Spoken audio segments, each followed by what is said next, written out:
I asked Mike if we could have the 3 up because I'm recording from a hotel room, still a little shaky setup. Anyway, we're doing a really interesting story today about Amazon, some automatic price adjusting algorithm bot thing that they had called Nessie.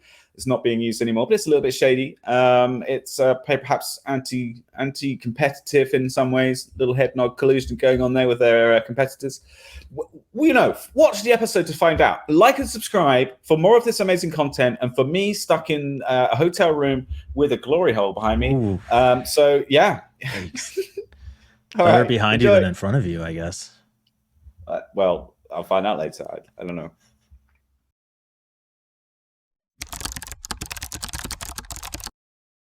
So we got an interesting story today. It's about Amazon and how they are adjusting their prices. And a cool case I think that's related to it. I don't have it on the screen yet. Do you want to get it up, Mike? Do you want to get it up, Mike? Sorry. Don't tell me what to do, Peter. Yeah. Nice to Peter. How do I do this? You like it like that. Yeah. So thanks for the reminder, Peter. Yeah. Sorry. My fault. No, seriously. Thank you for the reminder.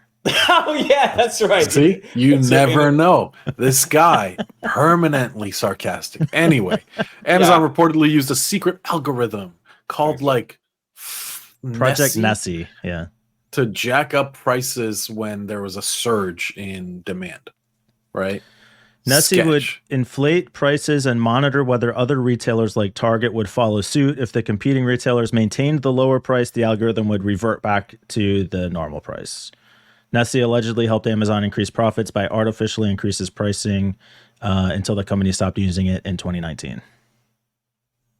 Wow. They stopped using it. I wonder who told them that they're going to get fucking sued to the ground if they keep using it. Here's the thing, right? I know what your guys' reaction is going to be. So if a person was running a shop and they saw everybody around them put their prices up, and then they put their prices up to match them, or they're running a shop and they thought, I'm going to put my prices down and see if anybody else follows suit. That would be okay, wouldn't it? Not really. The price is down is competitive. Isn't that the price is up is you are inflating a price of a product for no reason besides greed. Is that not exactly what the free market is? It's bordering on collusion, I think, is the issue. Correct. Like, it's not technically collusion because they're not getting together and saying, hey, let's all raise our prices and see how high we can go. They do nowadays through head nod collusion. Yeah. And that's a known fact. I think that's from kind of insiders. What it is. That like they will instead of them, which is exactly what Mike said, instead of them sitting down and saying this is what we're going to do because this happened back in the day, and then laws were put in place to stop this from happening, they would all like these massive industry leaders would all sit down and be like, let's all raise our prices 5% this year. And now instead they're doing head nod collusions, which is like, haha, I'm going to do this. We don't have to sit down. And you're gonna do it probably as well, and then they kind of bounce off of each other, and there's no way to prove that that's what's happening. Okay, all right, yeah, no, I get. As there was a similar thing in the UK recently with the supermarkets doing that, and they were like kind of agreeing not to lower prices, but like without explicitly doing that, and people end up paying more. I suppose at a certain scale, it changes things. It balloons out of control. And it's not necessarily illegal. They stopped doing this in 2019, but when we've been, that 100% is not because of any ethical reasons. It will be because it just wasn't effective or it wasn't working for some reason. Or they found a replacement for it. Yeah, maybe they found a better way to do it. What we found, like there's plenty of research that showed this surge in inflation that we had faced coming out of and inflation is way down, but the surge that we faced coming out of the pandemic was in no small part driven by corporate price gouging, where people were saying like, hey, there's a lot of inflation. We could just go ahead and raise our prices because people are already desensitized to it. So why not make a little extra money? Sorry, I know you don't care about the rest of the world, but in the UK, at least inflation is not way down. There's a couple of things I heard recently about the UK. We have I hate saying that because I'm from the UK, but we have the highest inflation of any developed country, around 7.3%, and the number of people going for rental properties is raised from 20 to 25%, and the average rental cost has risen to £2,200 a month. God. Jesus. Yeah, for a That's listing. like $2,600, $2,700. That is crazy. Average. Yeah, And you guys don't get paid a lot. No yeah, offense. and do you know what? So the whole COVID thing, during the COVID, the government after COVID, I think it was, they uncapped energy prices. I know I've moaned about this before. And then Shell or BP or whoever, one of those big oil giants, posted record profits the following year because they were allowed to charge as much as they wanted. Yeah. So they did, and it tripled electricity costs for everybody in the UK. It's just so yeah. No, inflation hasn't really dropped much there. Yeah, that's crazy. Anyway, back to the story. Okay, it's terrible. I'm glad they're not doing it anymore. Yeah, like you said, we don't know that they're not doing it. Who However, knows what I they're do doing. like, from my own research, like when I go to buy a computer part or something, like I'll go to not Target actually. I'll go to Best Buy, I'll go to Newegg, and then I'll go to Amazon.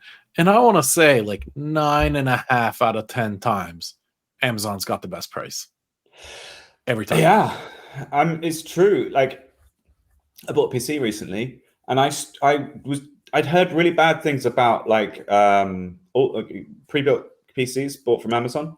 Like I'd heard a lot of people sort of mocking people doing that, and I was like, okay, so this price that I'm seeing on Amazon is clearly not the best I could get, and I spent ages looking for something better. But no, it's going to be the best price you can get, and you definitely have some parts that are shit. Like that's a fact, but that's okay, right? Like you don't need, because it's a computer, it's not a laptop, it's not a phone.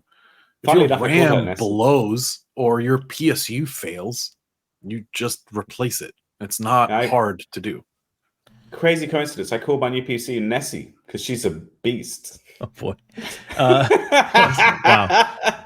Thank you. Awesome. So to what both of you said, Amazon having good prices and Amazon having decent products. A lot of that goes to the idea that you're not actually buying from Amazon. You're buying from a reseller who uses Amazon. And there's a lot of diversity there. You can find really good deals. But then that also goes back to Amazon's anti-competitive practices, which is some cases they're using their own pricing algorithms to crush those individual resellers. To be fair, I am very hesitant. To be fair, I am very hesitant to use third-party sellers on Amazon. I go and look for the official product makers and the shipped by Amazon. Like, yeah, you definitely want to get the Prime because then it's covered by their guarantees and pricing and all that stuff. But beyond that, I'm not even as worried about who the seller is. Chill for Amazon Prime right here. I use Amazon. If a day goes by that I don't get an Amazon delivery to my house, I am shocked. Same. So I heard about an interesting sort of scam on Amazon recently. To do with PC buying. There's a PC channel called Toasty Bros. They sell secondhand refurbed machines and make a bit of profit. And they have a really cool YouTube channel. And they reviewed a product they got from Amazon.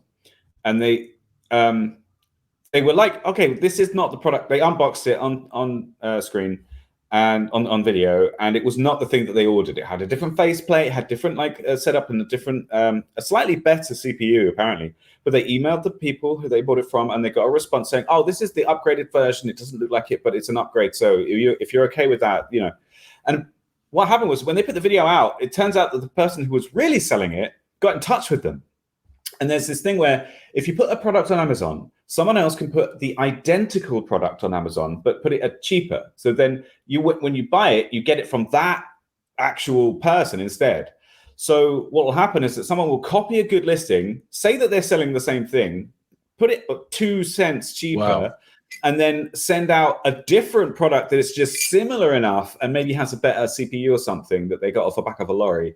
That for like, and then consumers mostly don't complain. And the problem is that when they get reviewed, the original listing is the one that's getting the review. So the people, in this case, it was somebody who had actually designed a faceplate that was like, they put a lot of work into it. And that was getting terrible reviews because the one that was people were actually ending up getting was totally different. Not the same one. Wow. That's how the Amazon system works, by the way. I did not realize that. I didn't know that either. That's why you need to pay attention to actual seller. Not validated reviews. What do they call them? Verified purchaser reviews. But the review system on Amazon is an absolute disaster. The other thing we've covered review systems. There is no easy solution. Yeah. And it is a flawed system inherently because no one goes and reviews good products. You will only leave a bad review if you're just Schmo Joe who ordered a new fucking screwdriver set and it just breaks. I don't think it's that's not reliable. Necessarily true. I bet you it's 1 out of every 10. You're more likely to leave a negative review, but I don't think that's the problem with the review systems. I think the problem with the review systems is that there's no way to authenticate. Whoa, terrible. This is why I have a 2 out of 5 Uber rating. There's no way to authenticate. It's not fair. Left a review. I mean, you puke in like 2 or 3 Uber cars, and like I don't know, man. I know. So unreasonable. Rating.